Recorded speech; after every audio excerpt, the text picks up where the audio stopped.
하나님 아버지 감사합니다. 코로나19년도 인하여 우리 노력과 힘을 가운데 있습니다. 하나님, 저희들을 부족한 믿음을 용서하여 주옵소서. 지금 세계가 코로나를 향하여 힘들어하고 있는 것을 불쌍히 여겨 주시고 바이러스와 물리칠 수 있도록 붙들어 주옵소서. 예수 그리스도를 부활을 은혜로 우리들을 대를 시켜 주옵소서. 글로리아 교회 안요셉 목사님과 사모님, 김여율 목사님과 사모님을 은혜로 붙들어 주시고 지체 장애인 모두에게 주님의 은혜를 믿음을 주옵소서. 예수 그리스도의 이름으로 기도합니다. 아멘. 아멘. 감사합니다. 마가복음 16장 14절부터 봤죠. 오늘 하나님께서 우리에게 주신 말씀은 마가복음 16장 14절에서 18절까지 제가 공부할 때 하나님의 은혜를 음성을 들으시길 바랍니다. 그 후에 11 제자가 음식 먹을 때 예수께서 그들에게 나타나사 그들의 믿음 없는 것과 마음이 완악한 것을 해주시니 이는 자기가 살아난 것을 본 자들의 말을 믿지 아니함이더라. 또 이르시되 너희는 온 천하에 다니며 만민에게 복음을 전파하라. 믿고 세례받는 사람은 구원을 얻을 것이요 믿지 않는 사람은 정죄를 받으리라. 믿는 자들에게는 이런 표적이 따르리니 곧 그들이 내 이름으로 귀신을 쫓아내며 새 방언을 말하며 뱀을 집어올리며 무슨 독을 받을지라도 때를 받지 아니하며 병든 사람에게 손을 얹은즉 나으리라 하신지라. 아멘. 한 구절 더 봉독합니다. 요한복음 20장 29절. 요한복음 20장 29절. 예수께서 요한복음 20장 29절. 예수께서 이르시되 너는 나를 본 거로 믿느냐? 보지 못하고 믿는 자는 복되도다 하시니라. 다 같이 한번 따라 보시기 바랍니다. 예수께서 이르시되 큰 소리로 예수께서 이르시되 너는 나를 본 거로 믿느냐? 보지 못하고 믿는 자는 복되도다. 아멘. 다같이 한번 따라해보시죠. 할렐루야. 할렐루야. 오늘 주님 안에서 평강을 누리시기를 축원합니다. 아멘. 우리들은 부활하신 주님을 언제부터 믿었습니까? 처음부터 잘 믿으셨습니까? 제자들은 부활하신 주님을 목격한 자들의 증언을 왜 믿지 않았을까요? 그래서 그들은 주님께 무슨 말씀을 듣게 됩니까? 그들은 불신앙과 할례받자는 돌같은 마음 때문에 믿지 않았다고 예수님께서 지적해 주십니다. 그들은 막달라 마리아의 증언도 믿지 않았습니다. 다른 여인들의 말도 듣지 않았습니다. 시몬의 말도, 엠마오의 두 제자들의 말도 네 번이나 그들은 역시 믿지 않았다라고 말했습니다. 이제 다섯 번째로 예수님께서 11 제자들에게 10 제자들에게 나타나셔서 이렇게 책망하셨습니다. 베드로는 얼마나 부끄러웠을까요? 그들 자신을 성찰하게 하신 직후 그들에게 하신 말씀이 무엇입니까? 요한복음 20장 19절에 보면은 이날 곧 안식 후 첫날에 저녁 때에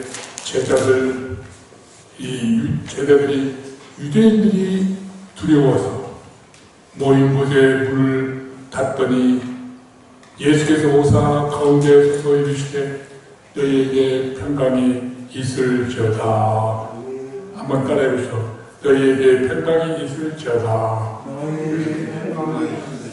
예수님께서 책망을 하신가 하면은 이렇게 우리 인생의 근본 문제를 터치하시면서 죽음에 대한 공포를 없애주는 말씀을 하신 것입니다. 우리 인간들은 죽음에 대한 공포와 언제 무엇이 닥칠지 모르는 미래에 대한 불안감 때문에 항상 근심, 걱정 젖어서 안절부절하고 사는 인생들입니다. 죽음의 공포를 이길 비로의 말씀, 곧 평강을 주셨습니다. 하나님께서 하나님 앞에서 너희가 평강할지어다, 평강이 있을지어다 라고 말씀하십니다. 제자들은 유대인들에게 예수님처럼 십자가 처형을 당할까 두려워서 방문을 굳게 잠그고 숨어 있었습니다. 심지어 수제자라고 했던 베드로는 그들이 두려워서 3번이나 주님을 전혀 모른다고 부정하고 도망해 버렸던 것입니다. 그런데 주님께서 부활하신 것을 보았다고 하는 말을 믿지도 않고 부정해 버렸던 것입니다. 예수님께서 단호한 목소리로 너에게 평강이 있을지어다 부드러운 목소리로 말씀을 하고 계십니다. 두려워 말라. 내가 죄와 사망의 권세를 깨고 부활한 메시아로서 평화를 너에게 주노라, 샬롬을 주노라 라고 말씀하시는 것입니다. 요한복음 14장 27절에 보면 평화를 너에게 끼치노니 곧 나의 평안을 너에게 주노라. 내가 너에게 주는 것은 세상이 주는 것과 같이 아니하니라. 너희는 마음에 근심하지도 말고 두려워하지도 말라 라고 말씀하셨습니다. 이 평강의 본질과 성격을 분명하게 말씀하신 것입니다.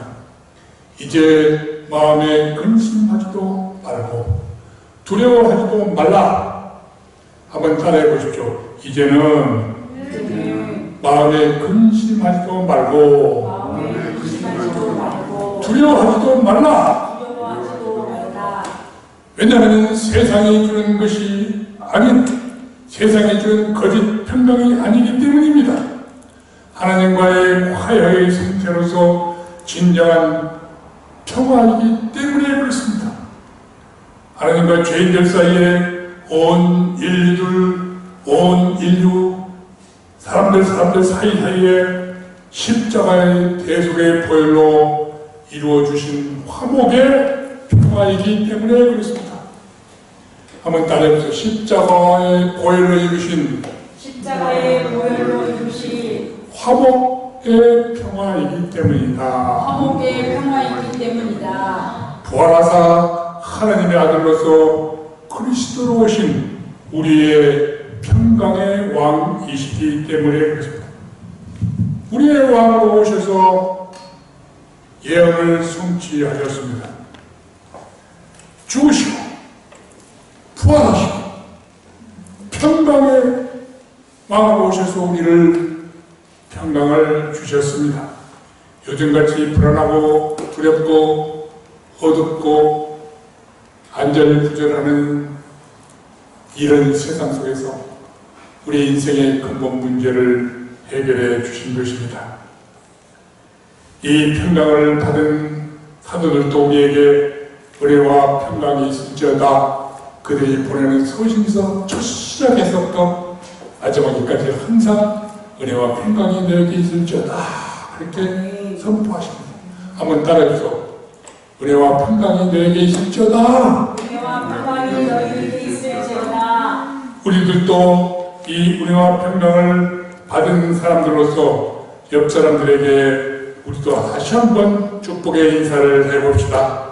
옆 주위에 계신 분, 혼자 계신 분은 자기 자신에게 한번 해보십시오. 오늘도 은혜와 평강으로 승리하시길 기도합니다. 오늘도 은혜와 평강으로 승리하시기를 기도합니다. 아멘.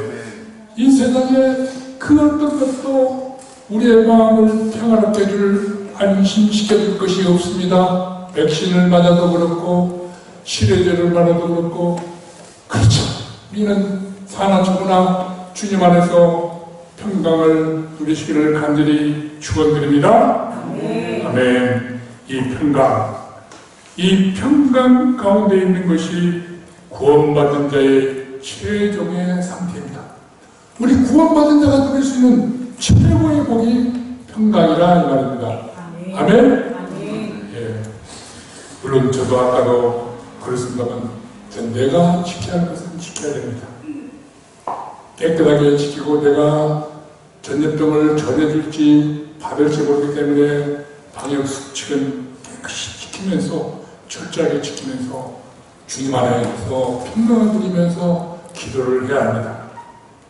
주님 안에 있다고 방역 수칙을 지키지 않으면 그것은 좀 어리석은 것 같아요. 지을지 못한다 이 말이죠. 하나님 나라는 먹는 것과 마시는 것이 아니라 오직 성령 안에서 의와 평강과 신앙이라 그렇게 말씀하셨습니다. 한번 따라해보십시오. 하나님 나라는 먹는 것과 마시는 것이 아니라 오직 성령 안에서 의와 평강과 희락이라. 따라서 우리는 천국의 화평을 구하여 이를 쫓으며 살아야만 합니다. 그리스도의 평강이 너희 마음을 주장하게 하라 그랬습니다. 내가 나를 주장하는 것이 아니라 그리스도의 마음이 우리의 그리스도의 평강이 우리 마음을 주장하게 내어드리는 것입니다. 휴대폰을 다 받지 마라 그러세요. 받지 마세요. 아니면은 받았다가 열어놓고 잠시 후에 끄면 됩니다. 그러면 지금 예배 시간이구나. 그걸 알죠. 저희들은 부활하신 주님을 무서워하며 의심하였던 것입니다. 누가복음 24장 37절에 보면 그들이 놀라고 무서워하여 그 보는 것을 영으로 생각했다는 말입니다. 굳게 닫힌 문 안으로 들어오신 예수님을 보고 겉으로 무서웠습니다. 무섭고 놀라웠습니다. 속으로는 아니 영으로 오신 주님, 그분의 심판이 또한 무서웠습니다. 몸이 없는 천사, 몸이 없는 영으로 간주해 버렸습니다. 생각했습니다. 다시 말하는 이 말은 예수님 부활하신 것을 무시했다는 것입니다. 부정했다는 것입니다. 그럴 때 예수님께서 또 이렇게 말씀하십니다. 우리들은 항상 이렇게 주님의 은혜와 평강 속에 있어라도 주님의 위로가 필요했던 것입니다. 어찌하여 공포감으로 두려워하며 어찌하여 마음에 몹시 괴롭히 의심이 일어나느냐.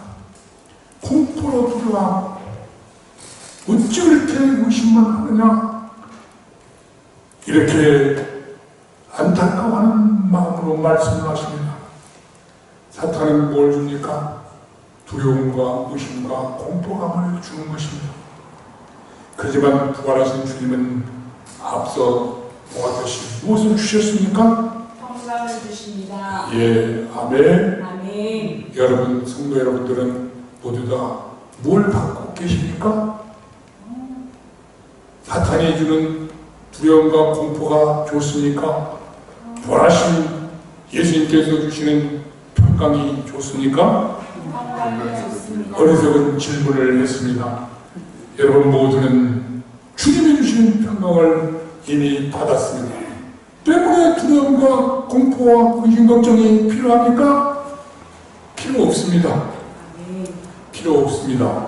그런데 우리는 아직도 왜 그걸 가지고 있을까요? 배신자요 도망자였던 제자들 아닙니까? 십자가에 못 박힌 주님을 보고 도망갔습니다. 그런데 선하신 주님을 배울 낯이 있을 수 있겠습니까? 우리가 어떤 사람을 욕을 했는데 그 사람이 갑자기 내 앞에 나타났어요.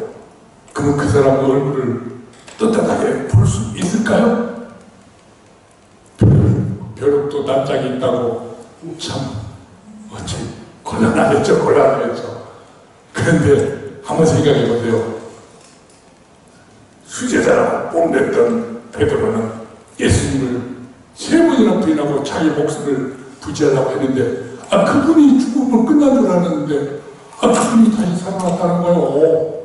그러니 그분 앞에 나타나기가 얼마나 부끄럽겠어요. 우리는 또 그러지 않을까요? 한번 생각해 보세요. 얼마나 참 담담 부끄럽고 쥐구멍이라도 숨을 만한 그런 것이었습니다. 그런데 부활하신 주님은 다시 찾아오셔서 용서해주는 선포를 하는 것입니다. 너희들은 내가 책망을 했지만 그 책망은 너희들의 마음 상태야. 중요한 것은 너희들에게 평강을 주면서 너희들의 잘못을 용서해 준다는 것입니다. 다시 제대로 받아주시는 선언입니다. 제자들의 심각한 질병은 근본 뿌리부터 치료해 주신 것입니다. 하나님은 역시 공의의 하나님, 사랑의 하나님이십니다. 믿습니까? 아멘. 하나님은 공의의 하나님이요 사랑의 하나님, 우리는 이런 하나님을 믿습니다. 그들은 죄송스러운 마음과 벌받을까 두려워하는 그런 마음, 죽음이 겁나는 마음, 부활까지 의심하는 마음을 주님께서는 다 알고 계신다는 거예요. 우리가 심리학을 안 하고 투명 이렇게 마음속을 꿰뚫어보는 그런 것이 없다 할지라도 보통 사람들처럼 우리가 주님께서 우리 마음속을 다 알고 계시기 때문에 우리는 주님 앞에 마음을 숨길 수 없습니다. 지금 우리들의 마음 상태도 다 알고 계십니다. 자, 봐라. 영은 살과 뼈가 없을 때 너희 보는 바와 같이 나는 다 살과 뼈가 있다 이 말입니다. 내가 천사처럼 영이 아니다. 부활하신 예수다. 그들은 아직도 확신이 없는 자들의 의심을 잠재워 주시려고 드디어 주님은 내 손과 팔을 보고 나인 줄 알라. 또 나를 만져보라고까지 하셨습니다. 아니 그 앞서 막달라 마리아가 주님 부활하시는 걸 보고 붙들려고 할 때 나를 붙들지 말라. 나는 아직 아버지께 가지 못했다라고 말씀드렸던 분이 이제는 그 제자들이 의심 많고 불신앙적인 상태를 하시고 그들 마음에 확신을 주기 위하여 믿음을 주기 위하여 그들의 상처를 예수님의 그 아픈 상처를 보여주시는 것입니다. 심지어 만져보라고까지 했습니다. 주님의 손과 옆구리를 보이시니 이렇게 계시해 주셨다는 것입니다. 제자들이 주를 보고 깨달아 알고 기뻐하였더라. 아니 우리는 유령으로 취급해버렸는데 유령이 아니구나. 진짜 부활하신 예수님이구나. 그들이 너무 기쁨으로 아직도 믿지 못했어요. 너무 기뻐도 믿지 못했어요. 하여튼 계속 이런 말씀이 나옵니다. 성경을 자주 보면은 아직도 믿지 않았다. 역시 믿지 않았다. 이렇게 말합니다. 놀랍게 여길 뿐이었습니다. 주님께서 여기 무슨 먹을 것이 있느냐 하시니까 구운 생선 한 마리가 있습니다. 드렸습니다. 그랬더니 그것도 받아 잡수셨습니다. 이건 뭡니까? 나는 유령이 아니다. 부활하신 주님이라는 것을 다시 한번 또 11제자들은 여기는 10제자들이죠. 도모가 없었어요. 10제자들에게 말씀을 하십니다. 지난주에 말씀드렸듯이 엠마오로 가던 두 제자들과도 함께 있으면서 생선도 드시고 떡도 따라 주시면서 주님의 부활한 모습을 보여주셨지 않습니까? 부활하신 주님이라는 걸 확신시켜주는 행위였습니다. 왜냐하면 앞으로 주님께서 승천하신 뒤에 그들에게 닥칠 환난과 핍박, 이 환난과 핍박을 이겨낼 수 있는 것은 이런 부활한 주님을 확실하게 믿지 않으면 흔들리기 때문에 그렇습니다. 의심하기 시작하면 그들의 믿음은 무너지기 때문에 그렇습니다. 제자들은 이제야 겨우 부활하신 주님을 신비하는 모습에 놀라면서 기뻐하며 그의 권능을 믿게 되었습니다. 그런데 또 하나 문제가 발생했습니다.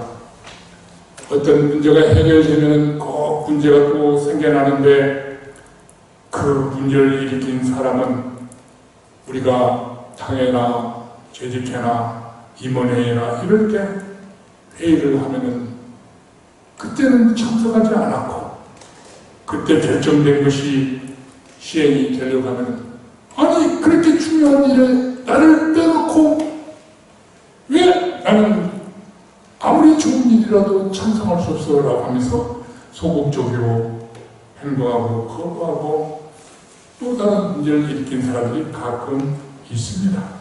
가끔 있어요. 그분들은 참 똑똑한 사람들처럼 행동을 합니다. 여기에 나오는 토마와 같은 사람, 토마가 그랬다는 것입니다. 이 사건의 당사자들이 토마에게 이 사실을 포함해서 우리들이 부활하신 주님을 보았다라고 하니까 토마는 나는 믿지 못하겠다라고 말합니다. 요한복음 20장 25절에 다른 제자들이 그에게 이르되 우리가 주를 보았노라 하니 도마가 이르되 내가 그의 손 못자국을 보며 내 손가락을 그 못자국에 넣으며 내 손을 그 옆구리에 넣어보지 않고는 믿지 아니하겠노라. 한번 생각해 보시오. 예수님의 그 손자국, 발자국, 옆에 창자국이 얼마나 아프셨겠습니까? 그런데 자기는 자기가 똑똑하다고 손가락을 찔러보지 않으면 믿지 않겠다. 오늘날 현대인들이 과학적으로 이해할 수 없다. 확인해 봐야 된다.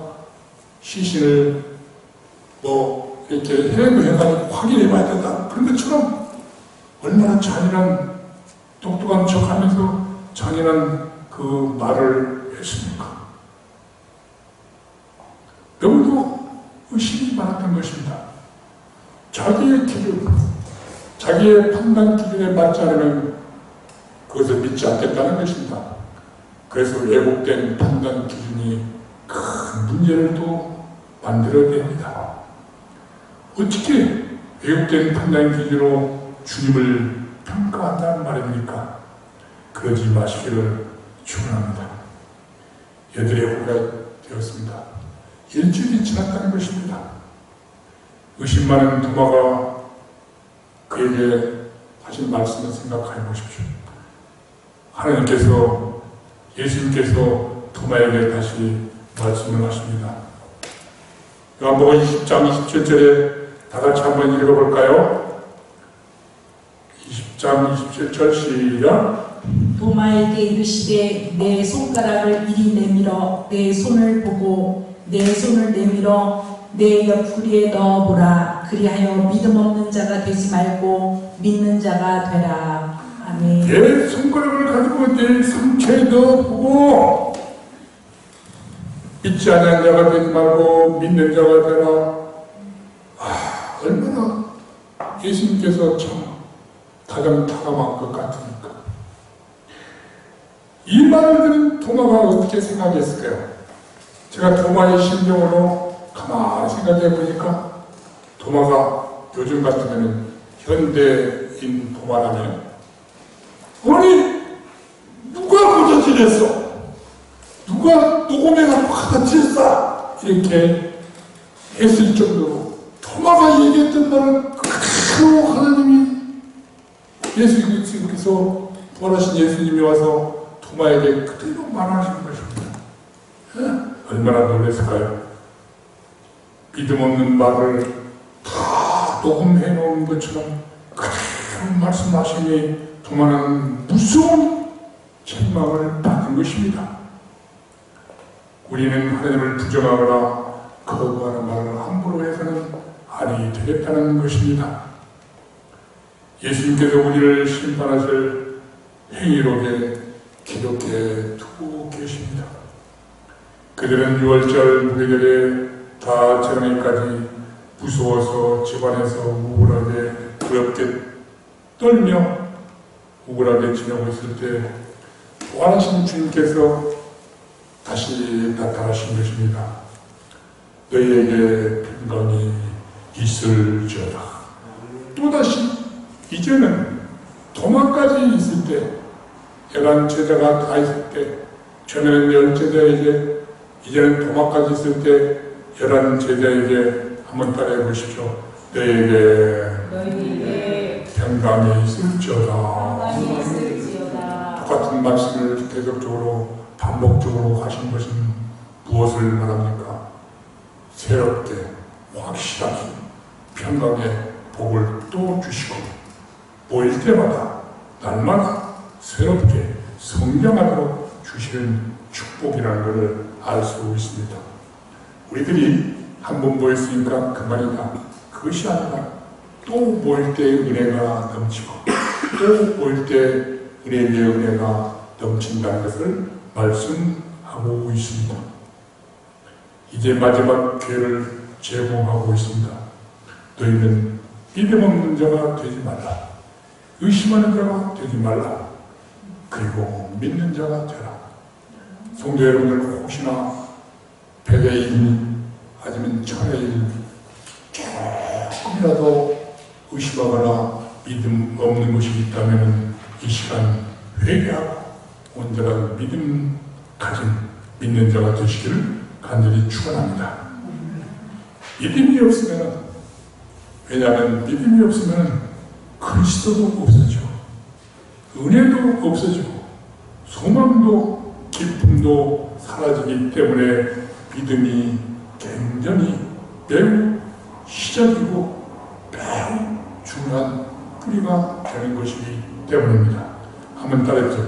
믿음이 없으면 그리스도도 없고 은혜도 없고 소망도 없고 기쁨도 사라진다.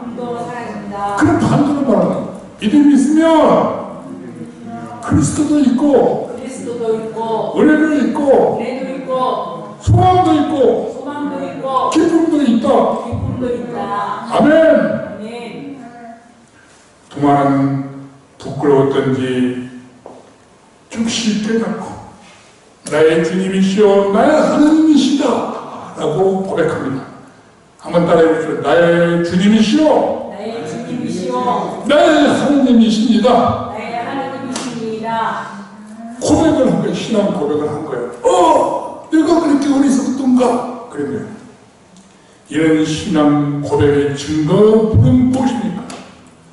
신앙 고백의 증거, 여러분도 오늘 아침 아까 또 시작했습니다. 신앙 고백했습니다. 사도신경으로 신앙을 고백했습니다. 그러면 그 증거물이 뭡니까? 주님의 말씀에 복종하는 거예요. 아무튼 나는 주님의 말씀에 복종합니다. 그 말씀을 증언합니다. 사랑의 주님께 열정을 드리는 것입니다. 제가 말씀드린 게 뭐예요? 복종, 증언, 열정을 주님 앞에 드리는 것입니다. 지금 우리가 이렇게 하는 것도 주님의 부활하신 주님의 말씀을, 주님을 증거하는 말을 하는 거예요. 제가 설교를 해도 설교는 결국은 부활하신 예수 그리스도, 다시 오실 예수 그리스도를 증언하는 것 뿐이에요. 제가 성경을 통해서 내 개인적으로 듣고 믿고 보고 체험하는 것을 증언하는, 증인으로서 증언하는 것입니다. 믿습니까? 성도 여러분들도 마찬가지. 나가서 주님 말씀에 복종하고 증언하고 사랑의 열정을 바치는 거예요. 사랑의 열정을 바치는 말씀의 계명에 순종하는 거예요. 순종이 없으면 안 된다 이 말입니다.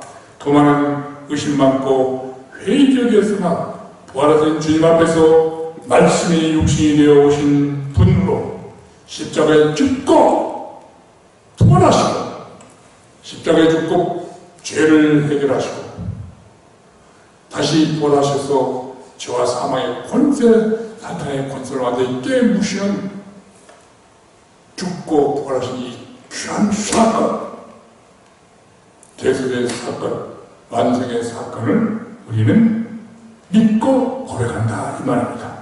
있습니까? 초기 사도 베드로처럼 고백한 것입니다. 저는 그리스도로 살아있는 하나님의 아들이다. 그러나 불신앙적인 그런 의심들이 사라지지 않는다면 아무 필요가 없습니다. 부활하신 주님을 하나님이라고 확신하고 고백한 이상 흔들리지 마시길 바랍니다. 믿음의 성장의 모습을 볼 수 있습니다. 그때까지 주님께서는 끝까지 오래 참으시고 기다리시고 계시는 자상하신 오래 참으시는 예수님을 우리는 알 수 있습니다. 그분이 구원을 완성했음을 중요한 것입니다. 예수님께 영광을 돌리고 예수님이 주님이심을 선포하는 우리 행위, 고백, 삶이 되시기를 간절히 축원합니다. 이렇게 예수님의 주권은 현재적이고 종말론적으로 주님이 오시는 그날까지, 그때까지 실제로 권세와 주권자이심을 선포하는 위대한 행위였습니다. 이것이 도마와 우리의 신앙 고백이 되어야만 합니다. 주님께서는 보지 못하고 믿는 자가 복되도다 말씀하셨습니다.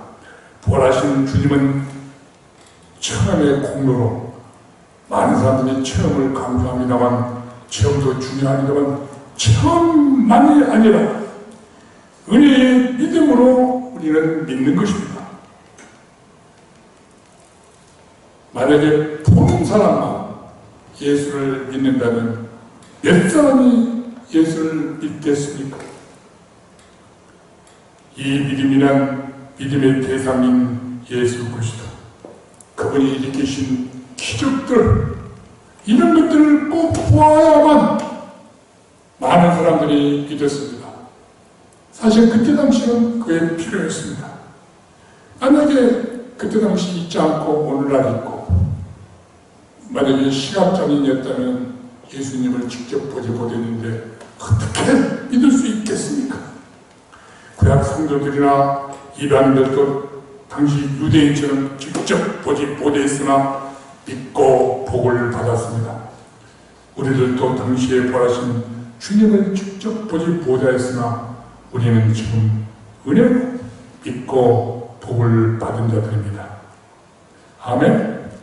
우리 모두는 은혜로 믿고 복을 받은 자들입니다. 물론 우리들도 도마처럼 처음에는 의심 많이 했지 않습니까? 더디 믿었습니다. 이 시대를 사는 사람들을 위해 선포하신 말씀인 것 같습니다.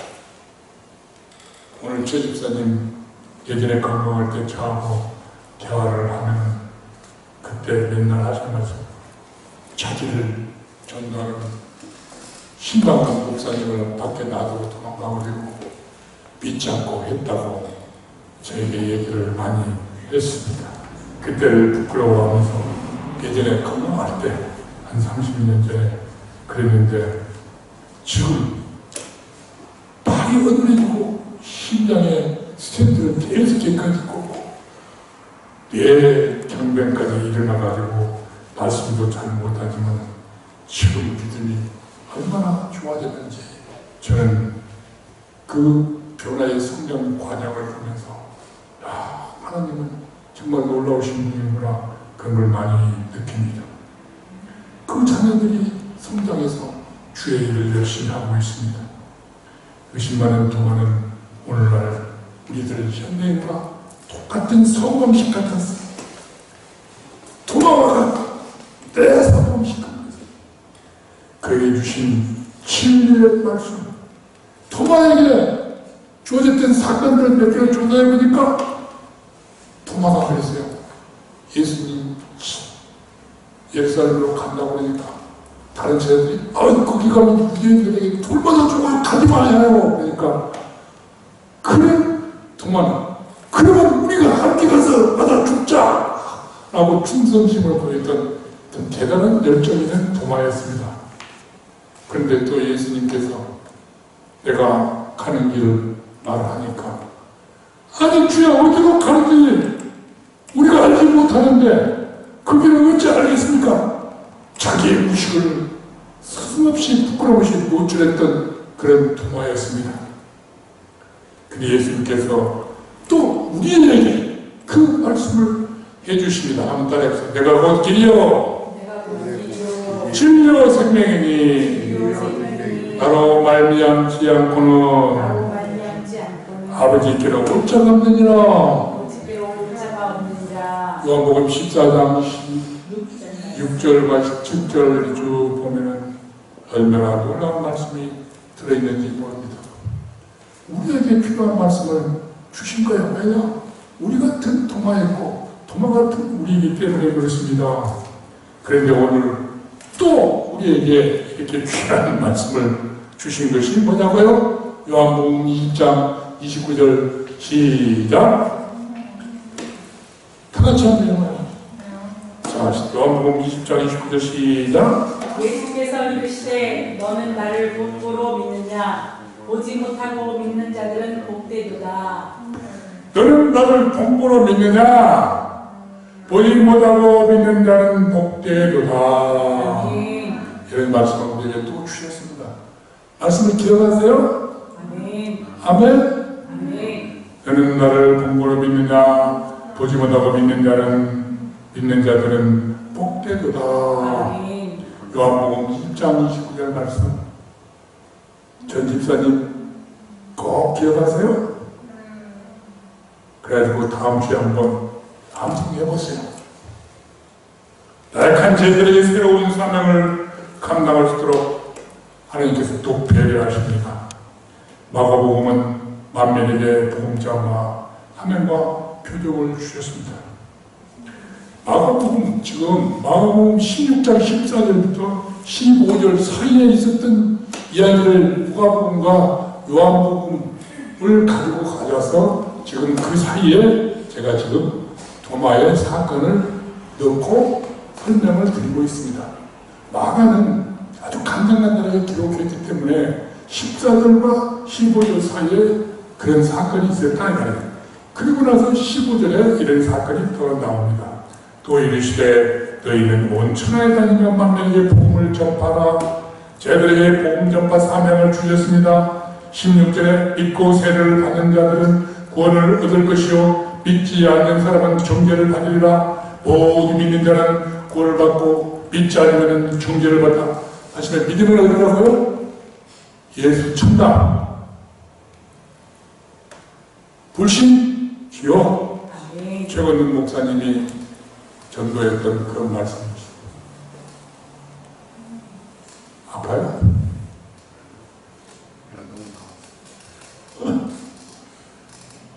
기도하십시오. 주님, 우리의 모든 문제를 해결해 주실 줄로 믿습니다. 모든 믿는 자에게는 함께 믿는 자는 구원, 믿지 않으면 정죄. 17절에 믿는 자들에게는 이런 표적이 따르리니 곧 그들이 내 이름으로 귀신을 쫓아내며 새 방언을 받으며 뱀을 집어올리며 무슨 독을 맞을지라도 해를 받지 않으며 병든 자들에게 손을 얹어 다 나오리라. 믿는 자에게 이런 표적이 따른다라고 초대교회 때는 정말로 이런 사건들이 급속 여기저기서 핍박과 환난 속에서도 이런 것들이 다 나타났습니다. 믿는 자에게 필요한 권능입니다. 표적을 주셨습니다. 복음 전파의 수단으로서 주신 것입니다. 오늘날도 믿음이 있으면 이런 역사가 일어나고 있습니다. 복음 전파 사역을 수행하는 데 있어 성령을 저희들에게 불어넣어 주십니다.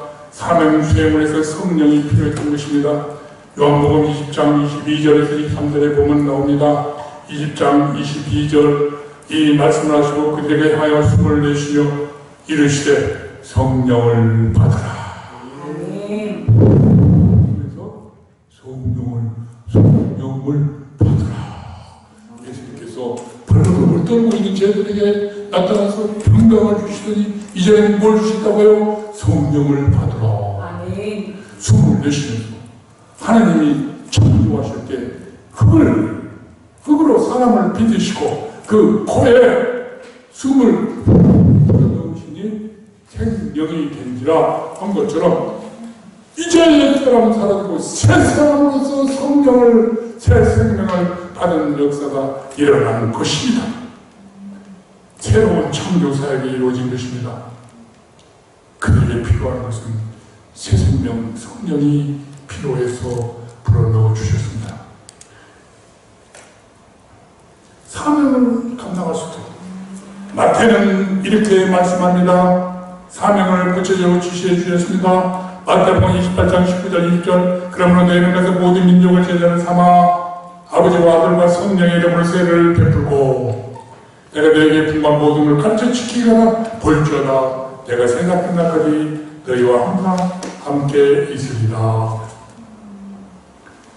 도마도 제자들과 함께 이 말씀을 보고 듣고 새로운 사명감이 불타올랐을 것입니다. 그 후로 도마의 믿음은 어떻게 성장해 갑니까? 도마는 성령 강림절에 권능을 받고 땅끝까지 가서 복음을 전파하다가 순교까지 당하였습니다. 이제 도마도 제자들과 함께 너희는 이 일의 증인이라. 위로부터 능력이 입혀질 때까지 이 성에 머물라. 누가복음 24장 48절 49절에 이렇게 말씀하고 계십니다. 그러면서 이 누가는 사도행전에 시작하면서 1장 8절에 그 유명한 말씀, 전집사님 요한 사도행전 1장 8절 말씀 암송할 수 있어요? 오직 감탄해 보시오. 오직 성령이 너희에게 임하시면 오직 성령이 너희에게 임하시면 너희가 권능을 받고 예루살렘과 온 유대와 사마리아와 땅끝까지 이르러 내 증인이 되리라. 아멘. 우리는 이 말씀을 기억하고 살아야만 합니다. 예수님께서 부활 승천하시면서 마지막으로 승천하기 직전에 하신 말씀이십니다. 도마는 이 말씀을 직접 듣고 보았습니다. 오순절마가 다락방에서 기도에 전념할 때 그들에게 성령이 임하였습니다. 성령이 큰 권능을 주셨습니다. 새 방언도 말하였습니다. 담대히 복음을 선포할 수 있게 되었습니다. 아멘. 이제 죽음도 두려워하지 않고 어떤 근심 걱정도 없었습니다. 불신앙도 없어졌습니다. 의심이 사라졌다는 것이죠. 그는 고백의 증거로 인도로 가서 복음 사명을 감당합니다. 도마는 인도로 가서 귀족, 카스트 계급, 왕족들 계급에 전도를 했다라고 기록이 나옵니다. 타밀라드에서 창에 찔려 죽임을 당하며 순교를 당하셨다고 AD 72년경에 당하셨다고 말합니다. 초대교회 역사가 루세비우스가 전해주고 있습니다. 인도에 가면 지금도 도마 교회가 있습니다. 그분은 북부에서 남부로 내려오셔서 전도하셨고 52년도경에 인도 남부 켈라라에 지금 7개의 교회를 세웠다고 합니다. 그때 당시에 우리나라의 가락부 김수로 왕비 왕후가 이때 전도를 받고 왔다라고 말하기도 하고, 또 지금 문화학자들은 도마가 가야국에 와서 김수로 왕에게 전도해서 김수로라는 말을 한문을 이상하게 풀으니까 참 머리 숫자가 이슬로자, 은혜 이렇게 풀어나는데, 아무튼 고고학자들이 가설로서 내놓고 있는 이야기지만 도마가 땅끝까지 갔다고 했는데 야고보와 스페인 땅끝까지 간 것처럼 바울이 노마가 땅끝까지 여기고 간 것처럼 도마는 땅끝이 배가 갈 수 있는 곳이 영주라고 합니다. 영주에 가면은 그 문양이 지금 도마산, 그리고 히브리어 문자 나오는데 사진을 보니까 저는 잘 모르겠습니다만 아무튼 고고학자들은 여기가 도마의 흔적이다 라고까지 말하고 있습니다. 중요한 것은 도마가 가는 곳마다 복음을 전했다는 거예요. 사실은 우리나라에 중국의 당나라 때 경교라고 하는 네스토리우스파의 경교가 당나라에 전파돼서 그 경교가 신라에 전파돼서 신라 불국사에 1956년에 김양신이라고 하는 분이 발견한 돌 십자가가 있습니다. 7세기 부적인 것인데 숭실대학교 기독교박물관에 가보면 있습니다. 제가 청년부 담당 때 가서 한번 보았습니다. 숭실대학교 기독교박물관에 보면 경교의 십자가 모형이 거기에 소장되어 있는 걸 볼 수 있습니다. 쉽게 말해서 우리 고대 국가 이 나라에도 그때 당시에 복음이 전파되었다는 것을 말하고 있습니다. 어떤 분은 가양국이 기독교 국가였다고까지 하는 분도 있어요. 더 검증을 해봐야 되겠습니다만 중요한 것은 우리는 여기서 교훈을 받는 것이 뭐냐? 도마의 믿음에 성장하는 모습을 볼 수 있다. 그는 불신자였습니다. 제자로서 의심이 많았던 사람이었습니다. 자기 중심적 체험에 바탕을 두었던 도마가 부활하신 주님을 만나고 나의 주님이시오, 나의 하나님이시다라고 고백했습니다. 그는 그 믿음의 증거로 복음에 순종해서, 말씀에 순종해서 목숨을 바쳐 땅끝까지 가서 선교 사역을 감당하시다가 순교당하셨다는 것입니다. 그렇다면 우리는 부활신앙을 가진 우리들은 어떻게 살아야 할 것입니까? 부활 성취하신 주님을 땅끝까지 전도하며 살아야 되지 않겠습니까? 내가 선교사로 가든지 선교사를 보내든지 선교 후원금을 보내든지 선교 후원 기도를 하든지 해야만 된다 이 말씀입니다. 우리는 선교사를 물질로 전하고 기도로 후원하면서 도마보다도 더 큰 일을 하시기를 간절히 축원드립니다. 다 같이 기도합시다. 아버지 하나님, 의심 많았던 도마, 책망을 듣고 부끄러워 수제자 베드로처럼 나중에 주님을 만나고 고백할 수 있는 신앙을 갖게 하시어 주시면 감사합니다. 그가 의심을 버리고 주의 은혜로 다시 성령을 받고 강고 담비에 대해서 땅끝까지도 복음을 전파하며 결국에는 주를 위해서 순교당할 것입니다. 그의 믿음의 증거를 보였던 것입니다. 주님, 우리들도 이제 도망갔던 사람이었지만 이제 강한 믿음으로 주의 복음을 전파하는 그 증거를 나타내는 삶으로 나타내는 우리 모두가 되게 하여 주시옵소서. 감사를 드리는 우리 예수 그리스도 이름으로 기도하옵나이다. 아멘. 찬송가 542장